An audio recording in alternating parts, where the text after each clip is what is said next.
All right. Good morning.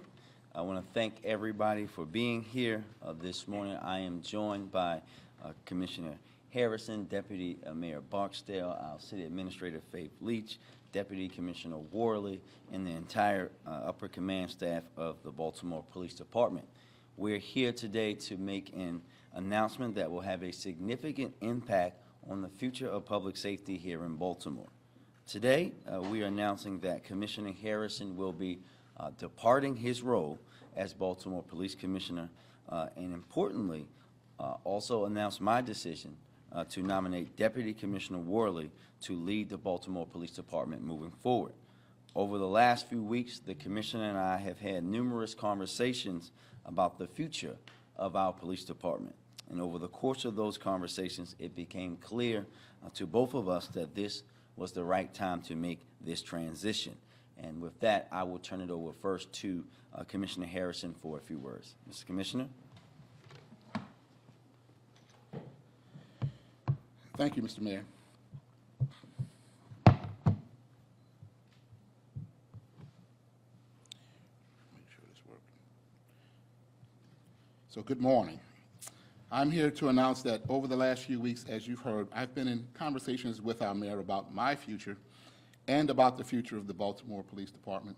And in those conversations, it became convincing to me that this was the most opportune time for me to pass the torch. And the mayor shares that vision that this is the right time. I certainly give my God glory and honor for the great work that he has done in my life and the work he has done and is doing in this city, because over the past 4.5 years, I have been truly blessed to serve this city of Baltimore and receive the support and confidence of the men and women of this department, our elected leaders, and the great people of Baltimore. I want to first thank my wife, who is here with me, Cece Harrison, without whom I could not have made this journey. She has been on the front lines, serving with me, praying for our city, and has been my rock through the toughest days. Thank you so much for your continued support. I want to thank the mayor for his confidence in me to lead the police department and for all of his support in giving me and giving the department everything we need to be successful. It has been an honor and a privilege to serve in your administration, sir. I want to thank our governor, our state's attorney, our United States attorney, our attorney general for their partnerships that have allowed all of us to be successful. I want to thank them for their friendships. I want to thank them for the work that they're doing that's helping the Baltimore Police Department and the city turn the crime problem around. During my tenure, the Baltimore Police Department has achieved significant progress and great resiliency in the midst of significant challenges. Not only am I immensely proud of this department and what we've been able to accomplish, but I appreciate all the prayers, all of the kind words, the encouragement from the many residents of our city and supporters from across the country. In April, our department released a 4-year review of the Crime Reduction and Departmental Transformation Plan that outlined many of our successes and our forward momentum in crime reduction, investments in all areas, and full transformation of our department. To say that we've just come a long way would be an understatement. I am extremely proud and thankful to all of the members of the department who have worked tirelessly to get us to where we are today. For over 32 years, I have served in law enforcement with a heart of gratitude and immense pride to serve and protect, and have led and had the honor of serving in 2 major cities. I've had the pleasure of working with some of the brightest minds in law enforcement and have now served in 2 major police departments during their transformation, both while under federal consent decrees, the only chief in America to have done it twice.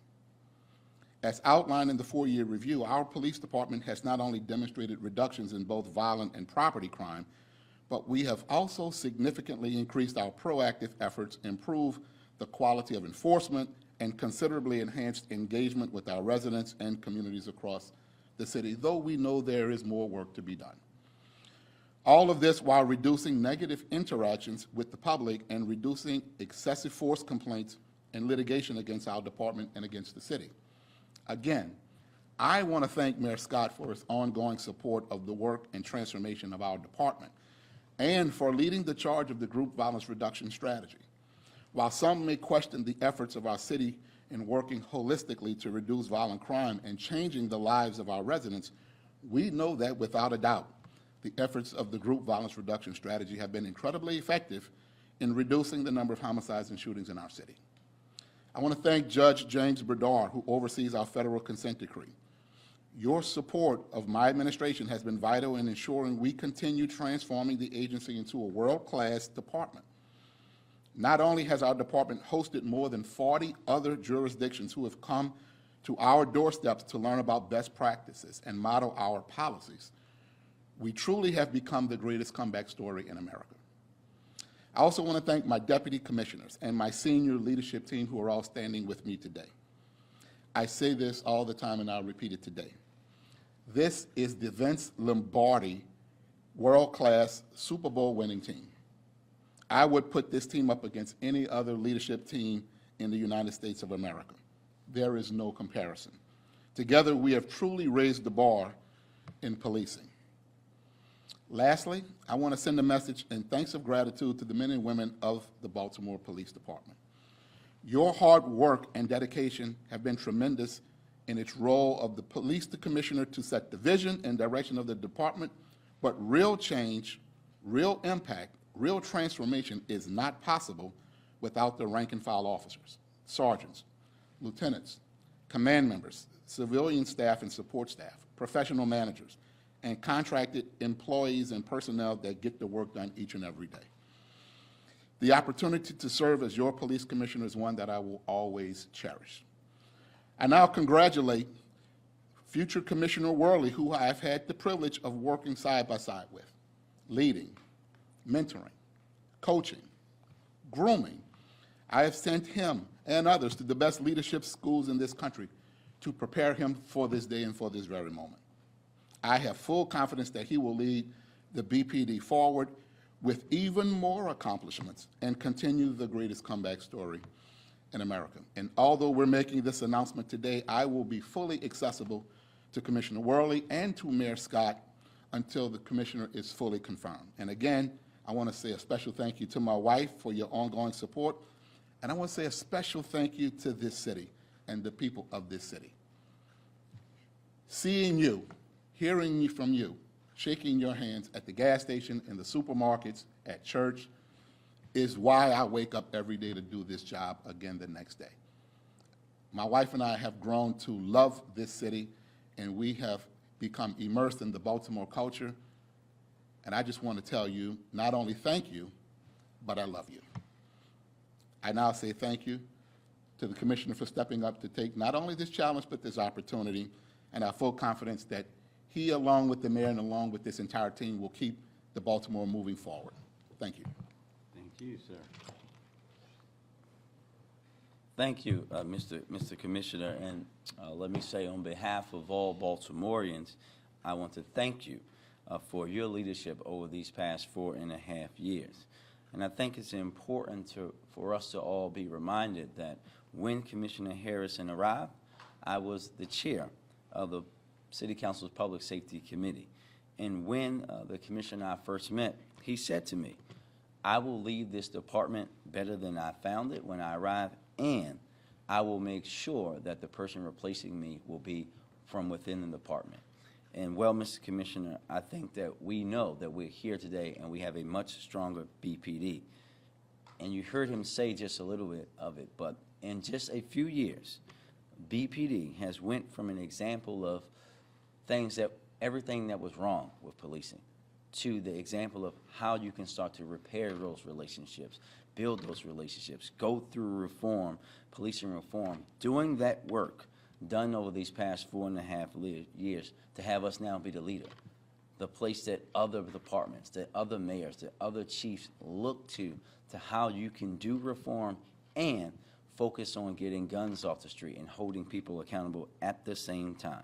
We've taken those meaningful strides simultaneously with tackling our public safety goals and laying out the vision for a greater Baltimore.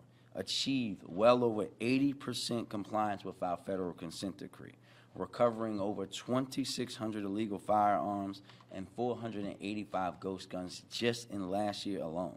Reimagining policing to improve Baltimore's application of law enforcement resources. And I've said this before and I'll say it again, Public safety is my top priority as mayor of Baltimore, and I am confident that the women and men in BPD will continue to work with our public safety partners to carry on the progress we have made as a part of that holistic strategy to fight violent crime. These efforts that are led, that work that these women and men do each and every day on the streets of Baltimore, have contributed to a 19% reduction in homicides and an 8% reduction in non-fatal shootings, respectively, year over year. All of this has been in service of crafting the future of the Baltimore Police Department. And to that end, I'd like to now turn towards the future, leadership at the BPD. I am incredibly proud to also be able to stand here with Deputy Commissioner Worley, who I know will be a fantastic police commissioner and will today assume the role of acting commissioner. Time and time again, over his more than 24 years serving with the BPD, Acting Commissioner Worley has proven his commitment to our city. As a fellow son of Baltimore and an experienced public servant, it is clear that he is the right person to lead our department into the future. Someone who has played a variety of roles within the police department, Acting Commissioner Worley will continue his hard work to make that vision a reality. And I am really excited to continue the partnership we've built so far as a part of our shared commitment to building a better, safer Baltimore, the place that we have always called home. And with that, I will turn it over to Acting Commissioner Worley for a few words. Thank you, Mayor Scott, for the kind words, and thank you, Commissioner Harrison, for the trust and hard work. When Commissioner Harrison first got here, the first meeting I had with him, he told me he was going to start grooming his successor, and that wasn't just me, it was for all the command staff. And he's done that from the day he got here until today, and I will continue to call him and ask him for advice as we move forward. I also want to thank Mrs. Harrison, because there was many late-night calls, many dinners, many movies interrupted where I had to call him and ask him for different things, so thank you too, ma'am. It's an honor to be standing here. I've dedicated my life to service the city of Baltimore. Like the mayor said, I was born and raised in Baltimore, and I look forward to continuing that service. We've already achieved significant progress in addressing public safety challenges within the city. So much of that can be attributed to the policies and investments that Mayor Scott has put into the city, as well as the things and changes that the commissioner has done along the reform process and the crime fight. I'll have significantly more to say to the citizens and elected officials and everyone else in the city as we move further into the confirmation process. I just want to say thank you again to the mayor, thank you again to Commissioner Harrison, thank you to all the command staff and all the citizens of Baltimore. I look forward to working with everyone, and thank you. Thank you, Mr. Acting Commissioner, and we look forward to working even closer with you as you move into your new role. And with that, we will open it up for questions. Brian? We're going to prioritize an initial question and follow-up from each outlet, and then circle back for additional. Go first to the Baltimore Sun. I'm Darcy from the Baltimore Sun. Why make this decision now? You talked about having multiple conversations. What made this the right time for the change? Well, I think we've been having these conversations, as I said, for weeks.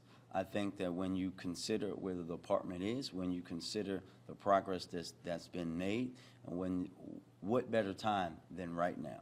We know, as the commissioner said, as I said, that this has always been his intention to make sure that we're building from within, that we're providing that ability for us to grow from within, to something that, quite honestly, in the past, the BPD hasn't been prepared to do. So we think that now is the best time to do that. Go next to the banner. Yes. Alan Willis from the Banner. Commissioner Harrison, what's next for you? I've been creative. Well, first of all, thank you for that. Let me just start by saying I have no job offers. I have not interviewed for any jobs. The first thing is for me is to breathe. Second thing is to make sure I'm here to help the new police commissioner get acclimated to the work and make myself accessible to the commissioner, while I also spend some very valuable time with family who I just don't get to do that with, living more than 1,200 miles away. And right now, it is about making sure that I can get some rest. I have been doing this in 2 cities now for 9 consecutive years with no break. So I'm proud to have done that, but now it's time to pass the torch. To be totally honest, to get a little rest, and then I can then look at options further down the line. Thank you. Go next to WBAL TV. Morning, Mayor. Barry Sims, WBAL. Question for you and also for the acting commissioner. One of the things that happened as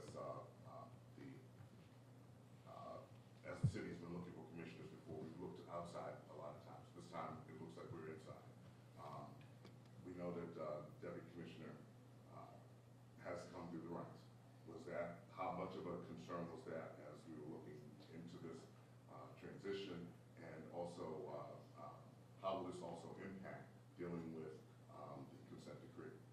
Well, I'll say this, and I think that we'll say again, Barry, that this was one of the first conversations that Commissioner Harrison and I had, right? We talked about how Baltimore historically has went to outside.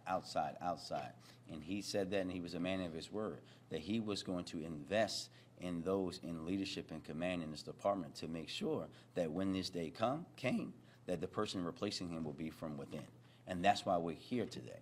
If we were having this conversation 4.5 years ago, we wouldn't be able to have that conversation because we did not invest in our leadership and command in the way that this commissioner has done to allow not just Commissioner Worley, but a lot of the folks standing behind us today to be able to be and go through these leadership schools, to be the folks that other departments are going to start to look at, right? We know we lost a deputy commissioner to go be a chief in another place. That's not something that has historically happened for the BPD. So it wasn't a problem at all that the acting commissioner was coming from within. It was actually a strength, and actually a strength because he's from Baltimore. Albeit he went to an inferior high school at Cardinal Gibbons, he is from Baltimore, lived in this city his whole life, worked up through the ranks, you know, and he's someone that I've known for many years. He was my district commander when I was a council person. That wasn't a weakness at all. That's a strength. And it talks about how we have progressed as a department, not just with the external facing things, but internally investing in our own leadership, something that we hadn't done very well in the past. And with the consent decree? Oh, and with the consent decree, though, we won't miss a beat there, right? The acting commissioners have been involved in that. We've already talked to the monitor and the judge. They already know, and we will continue the great work that we've been doing there and leading in that way, and hopefully getting the consent decree to an end as quickly as possible. Follow up from WBAL Radio. Mayor Scott, Yes. why the deputy commissioner? I know Commissioner Harrison said he's been busy grooming a number of different people, but you've had the eyes kind of at an arm's length. What's impressed you the most about the deputy commissioner, not only in his record, but what you have seen as you've been out in the streets, in the fields, seeing him work? Well, I think that's a great question. I think that, let me just say that this decision wasn't an easy one, right? I think with the leadership that you see standing behind me today, that's not something that I can just make at like an easy decision. But when I put everything on the table and I think about not just him in this role, but every role that I've seen him in, right? One, he's from Baltimore. When obey is in your blood, that means a lot to me, right? The commissioner now has it in his blood, that he's a little different. But also, when you see someone who's able to interact both with the women and men in the BPD, but also the community, the responsiveness that I've seen him have to the community members, right? Over the years, everyone knows that I'm up late nights, right? I know that there's one other person for sure that is sending emails at 2 a.m. and then it's this guy, right? I think that all of those things together with the leadership and the things that the commissioner has done to prepare him is what led me to that decision. Next, Fox 45. Yes, Shannon Lilly with Fox 45. My question is for Commissioner Harrison. Do you think it was wise, as you're moving out now, to not go after low-level crimes over the last several years?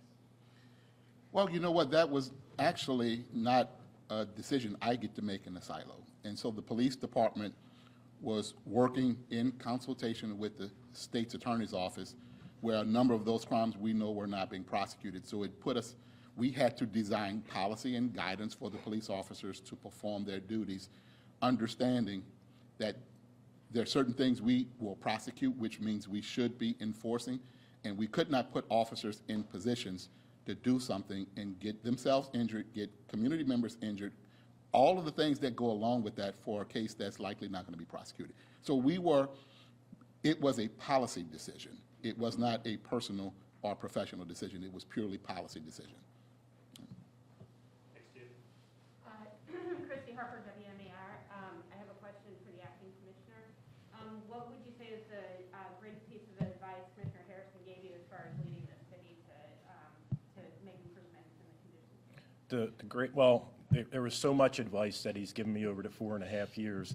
It's like a teacher. I went to a Pele school in D.C., and everything that I put out, I told him, I was like, I got the advantage. I got the guru right in my office, right across the street from me, so I can go to it. The biggest thing was, don't change who you are. Continue to be the same person that you are when you started this job. Treat the men and women on the street. They're the most important people in this department because they're the ones who do the job every single day. Build relationships. I hope he hasn't copyrighted this. It's build relationships where none exist, repair the relationships that are broken, and continue to strengthen the ones that are already there. I think I screwed it up, but you get the point. And WJZ, do you have one? Mayor, are you going to entertain a question about the quality of air? Yeah, sure, Senior. Can you give us your take on that, please? Yeah, listen, this is a serious thing, and this, as I said yesterday, if you don't have to be outside, don't. And those who have pre-existing conditions should be wearing a mask. I know when I go outside, I'll be wearing a mask.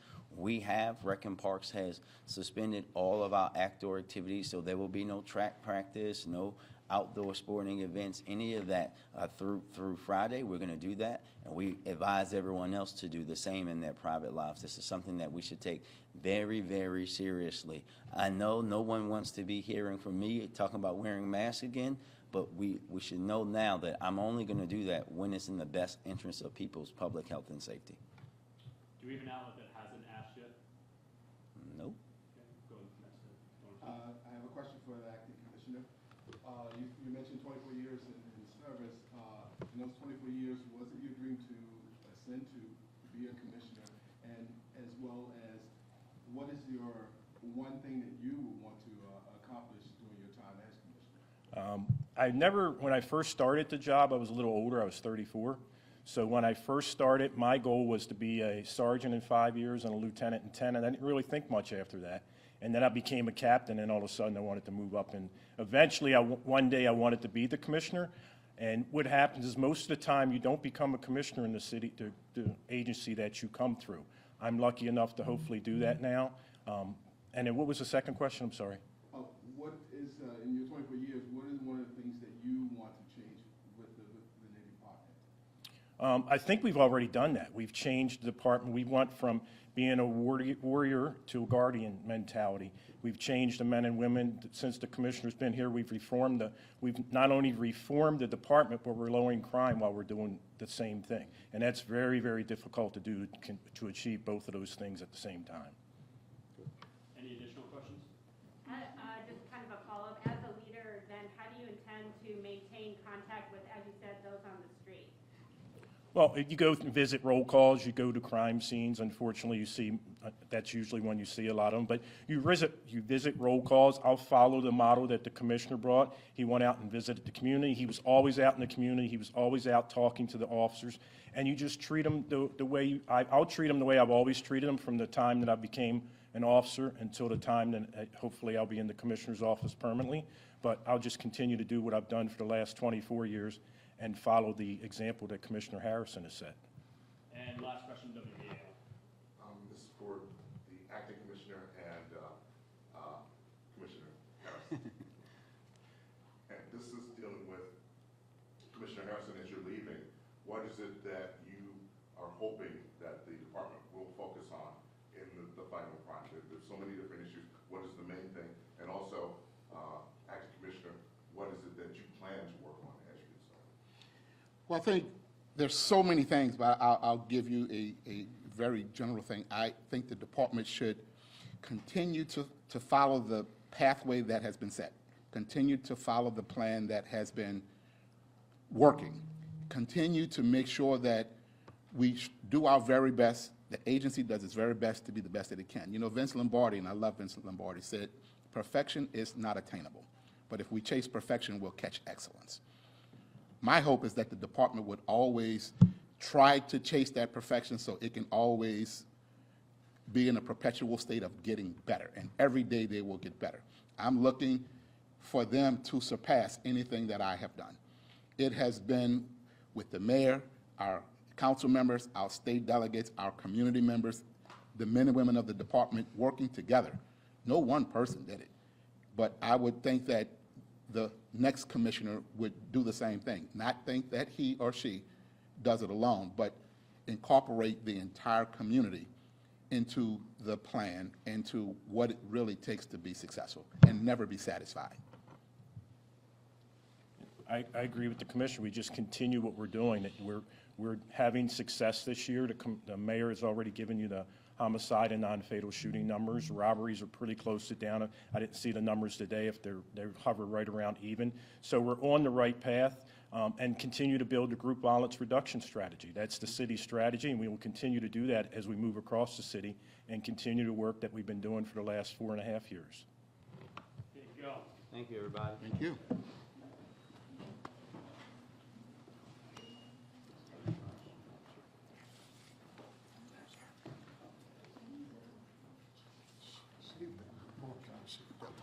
You know.